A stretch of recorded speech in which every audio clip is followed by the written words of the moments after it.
Hello and welcome guys, welcome back to my YouTube channel. आज की video है class 12th के students के लिए इकोनॉमिक्स का एक जो टॉपिक हर बार बोर्ड एग्जाम में आता है और इंपॉर्टेंट भी है। आज मैं आपको बहुत ही आसान लैंग्वेज में उसे समझाने वाली हूँ, जिसको समझने के बाद आप बहुत ही आसानी से इस क्वेश्चन को लिख सकते हैं। सबसे पहले हम इसका मीनिंग समझते हैं। देखिए, सीमांत का मतलब होता है सीमा का अंत, यानी सबसे एंडिंग।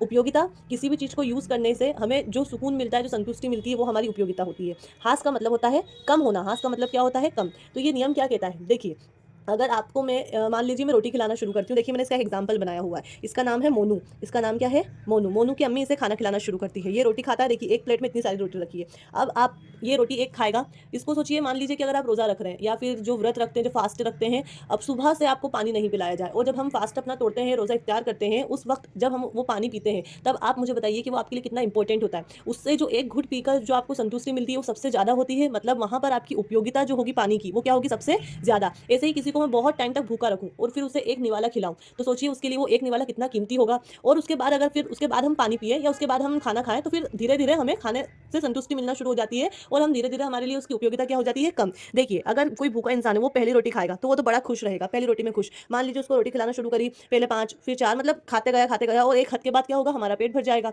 अब हम बोलेंगे मम्मी से कि नहीं, अब हमें नहीं खाना। वो स्तर कौन-सा होता है? वो स्तर होता है पुण्य संतुष्टि का स्तर। अब आपने पूरा पेट भर गया। अब मान लीजिए कि आपकी मम्मी कहती नहीं, नहीं बेटा, एक रोटी और खा ले। अब आपने एक रोटी और खाई, तो क्या होगा मुझे बताइए? देखिए, हँसने वाली बात नहीं है, आप वॉमिटिंग शुरू हो जाएगी, यानी अब आप रोटी खाने की कैपेबिलिटी मतलब होंगे ही नहीं, आप खा ही नहीं पाएँगे। इसी को कहते हैं हम सीमांत उपयोगिता। देखिए, जब व्यक्ति अपनी आवश्यकता की पूर्ति के लिए उपभोग यानी कंज्यूम करना, खाना आरंभ करता है यानी शुरू करता है, तो क्या होता है? उपभोग से उसे उपयोगिता प्राप्त होती है, यानी जो भी हम खाते हैं उससे हमें उपयोगिता मिलती है। प्रत्येक अगली इकाई से मिलने वाली उपयोगिता क्या होती है? कम। मैंने जैसे समझाया, पहली रोटी खाओगे तो उपयोगिता मान लेते हैं, नंबर हमने अज्यूम कर लिया 5, दूसरी रोटी से आपको 4 मिलेगी, तीसरी रोटी से 3। तो क्या हो रही है? धीरे-धीरे उपयोगिता क्या होने लग जाती है? कम, क्योंकि किसी भी चीज़ को हम यूज़ करते हैं तो धीरे-धीरे हमारे लिए वो चीज़ कम उपयोगी होने लग जाती है। इसी को हम कहते हैं सीमांत उपयोगिता ह्रास नियम, यानी अगली उपभोग की हर एक अगली इकाई से मिलने वाली उपयोगिता क्या होने लग जाती है?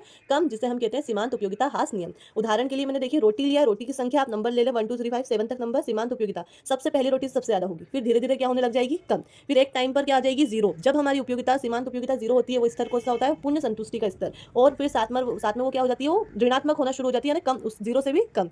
यहाँ पर उसी का मैंने सेम देखो डायग्राम बनाया है। एक तरफ 1 से लेकर 7 तक के नंबर लिख दिए, इधर भी 1 से लेकर 7 तक। ग्राफ में नंबर को शो करना है। जैसे 1 पर कितनी थी उपयोगिता? 5, तो यहाँ पर शो कर दिया। 2 पर कितनी थी? 4, तो हमने यहाँ पर उसे प्लेस कर दिया और इस ग्राफ को कंप्लीट करा। यहाँ पर जहाँ पर वो 0 होती है, उसे हम कहते हैं पुण्य संतुष्टि का स्तर। ये आपका क्वेश्चन कंप्लीट हो गया, सीमांत उपयोगिता ह्रास नियम। आई होप आपको समझ में आया होगा। अगर आपको वीडियो अच्छी लगी है तो वीडियो को लाइक करिए, शेयर करिए और मेरे चैनल पर अगर आप नए हैं तो उसे सब्सक्राइब करिए। आने वाली वीडियोस में आपको जो भी डाउट है आप मुझे कमेंट करिए, मैं उसकी वीडियो बनाऊंगी।